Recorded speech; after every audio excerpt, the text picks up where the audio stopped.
Good morning, all student. Let's come with us. Now we start chapter 4, the remaining chapter 4.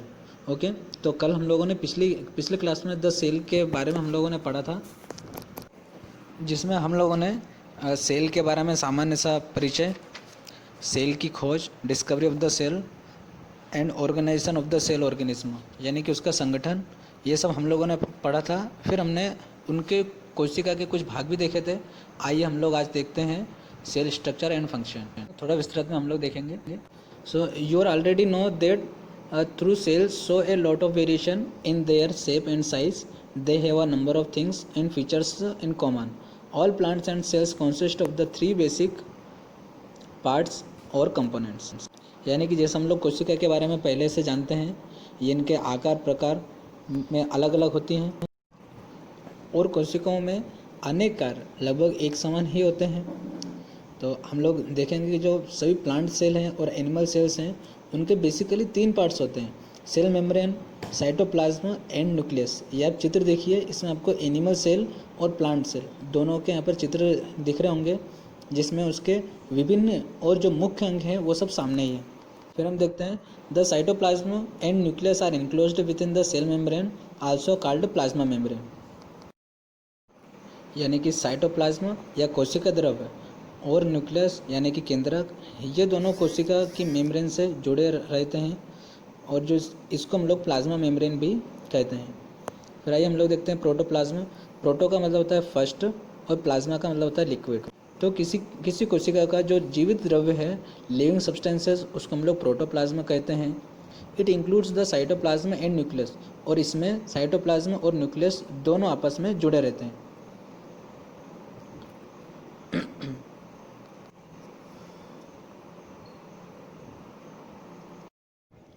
तो आइए अब हम लोग सेल मेम्ब्रेन के बारे में देखते हैं। Cell membrane is a thin outer covering of a cell. यह कोशिका की सबसे बाहर की पतली परत होती है। It is porous membrane and allow movement of substances both inward and outwards, यानी कि ये पदार्थों के अंदर की तरफ और बाहर की तरफ उनके आवागमन को कंट्रोल करती है। Cell membrane separates cells from one another and also from the surroundings medium. It serves as a boundary that separates the content of the cell from the outer environment. यानी कि जो सेल की membrane है, या इसको कोशिका कला कहते हैं, ये कोशिका को उसके जो बाहर का माध्यम है उससे अलग करने का कार्य करती है, और यह एक बाउंड्री की तरह कार्य करती है, जिससे वो बाहरी इन्वायरमेंट से अलग रहती है। It is composed of the protein and lipids, यानी कि ये प्रोटीन और लिपिड से मिलकर बन रहती है। In plant cell, an additional layer surrounds the cell membrane. This additional covering layer around the cell membrane is called cell wall. यानी कि पौधों की जो ऊपर की कोशिका है, उसकी भी सबसे बाहरी परत, उसको भी हम लोग सेल मेम्ब्रेन या उसको प्लाज्मा मेम्ब्रेन कहते हैं। ओके, देन नेक्स्ट आप सेल मेम्ब्रेन का चित्र देखेंगे। इस सेल मेम्ब्रेन में हम लोग देखेंगे कि जो इसकी आउटर कवरिंग है, जो रेड कलर से बताई गई है, ये कोशिका की बाहरी लेयर होती है, और इससे ही वो अपने खुद को बाहरी इन्वायरमेंट से दूर रखती है। और पास में इसका इंटरनल स्ट्रक्चर है, जो प्रोटीन और लिपिड से मिलकर बना होती है, और ये थोड़े वृत्त आकार में यहाँ पर दिया गया है। आप लोग इसको ध्यान से देखिए। फिर हम लोग देखते हैं इसके कार्य कि कोशिका मेम्ब्रेन के, सेल मेम्ब्रेन के कार्य क्या हैं।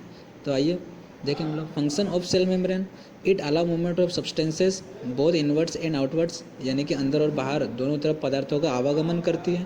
Provide shapes to the cell, यानी कि सेल का आकार निश्चित करती है। और दूसरा प्रोटेक्ट्स द सेल, यानी कि कोशिका को बाहरी आघातों से या बाहरी तत्वों से, बाहरी पदार्थों से, उन सबसे बचाती है।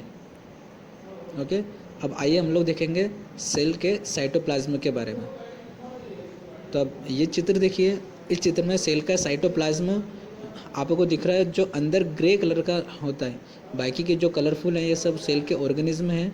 उसकी बाहर की यानी कि कवरिंग जो है वो साइटोप्लाज्म को घेरे रहती है। इसको हम लोग कोशिका द्रव्य भी कहते हैं। कोशिका के अंदर भरा हुआ एक द्रव्य पदार्थ है, इसलिए इसे साइटोप्लाज्म कहते हैं। ठीक है, फिर आइए हम लोग थोड़ा सा इसके बारे में डिस्क्रिप्शन देखते हैं। तो साइटोप्लाज्म का मतलब होता है क्यूटोस, हालो वेसल्स, और प्लाज्मा का मतलब होता है लिक्विड। यानी कि ये क्या है, एक प्रकार के जो खाली बर्तन है और उसमें भरा हुआ लिक्विड होता है। Is a jelly like fluid which occupies the space between the cell membrane and the nucleus. ये एक प्रकार का द्रव पदार्थ है जो कोशिका, कला, सेल मेम्ब्रेन और न्यूक्लियस केंद्रक के बीच में भरा रहता है। A number of tiny components of cell structure called the cell organelles are present in the cytoplasm। यानी कि जो छोटे छोटे सेल ऑर्गन्स हैं वो इसी साइटोप्लाज्म में पाए जाते हैं। Some of this organelles are mitochondria. उनमें से कुछ जो ऑर्गेनेल्स है उसमें से mitochondria, Golgi bodies, ribosome and endoplasmic reticulum कुछ महत्वपूर्ण जो हैं। ठीक है, all the chemical reaction and function of life take place in the cytoplasm. यानी कि कोशिका के कुछ महत्वपूर्ण अंग जैसे कि mitochondria, Golgi bodies, ribosome, endoplasmic reticulum और भी लाइसोसोम, न्यूक्लियोलस, है ना, डीएनए, आरएनए, ये सभी इसमें पाए जाते हैं। फिर हम लोग देखेंगे all the chemical reaction and function of life take place in the cytoplasm. यानी कि सभी प्रकार की रासायनिक प्रक्रियाएं और उसके कार्य सब इसी के अंदर होते हैं। अब आइए हम लोग देखेंगे इसके केंद्रक के बारे में। ये चित्र देखिए, चित्र में आपको दिख रहा है न्यूक्लियस, इसे कहते हैं केंद्रक, और ये किसी कोशिका के सबसे मध्य वाले भाग में होता है। और इसके भी कुछ भाग होते हैं जैसे न्यूक्लियर एनवेलोप, क्रोमेटिन मटेरियल, और होता है न्यूक्लियोलस जो सबसे इसका आंतरिक भाग होता है। ठीक है, तो हम लोग और इस वाले चित्र में इसके जो आसपास आप देख रहे हैं क्रिस्टी होती है ना। तो आइए अब हम लोग इसके बारे में कुछ डिटेल्स में देखते हैं। तो डिटेल्स में हम लोग देखेंगे inside the nucleus a small spherical body called the nucleus present. In addition to nucleolus, thread like structure called chromosome are present in nucleus. Chromosomes carry a number of genes. The chromosome and the genes help the inheritance of character from the parents to the children। यानी कि केंद्रक के अंदर एक गोलाकार संरचना पाई जाती है जिसे हम लोग न्यूक्लियोलस कहते हैं। और ये न्यूक्लियोलस के अंदर एक धागेनुमा संरचना होती है जिन्हें हम लोग क्रोमोसोम कहते हैं। ये भी न्यूक्लियस के अंदर ही प्रेजेंट रहता है। और यह chromosome carry a number of genes, ये उनकी जीन्स, यानी कि क्रोमोसोम पे अनेक जीन्स होते हैं।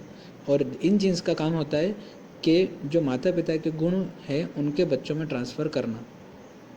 ठीक है, और हम लोग यदि ऑर्गेनेल्स के बारे में देखेंगे तो इसमें अनेक प्रकार के ऑर्गन्स पाए जाते हैं। ठीक है, आइए हम लोग एक और इसका इंटरनल स्ट्रक्चर देखते हैं। यह कोशिका का चित्र है और इसमें लगभग सभी प्रकार के ऑर्गेनल्स बताए गए हैं। तो आपको थोड़ा सा इसमें ध्यान से देखना है। ठीक है, इसको आप लोग Golgi apparatus, ribosome, lysosome, endoplasmic reticulum, DNA केंद्रक के अंदर, न्यूक्लियस, माइटोकॉन्ड्रिया, सेल मेम्ब्रेन और साइटोप्लाज्म। ओके, आज के लिए बस इतना ही। Thank you.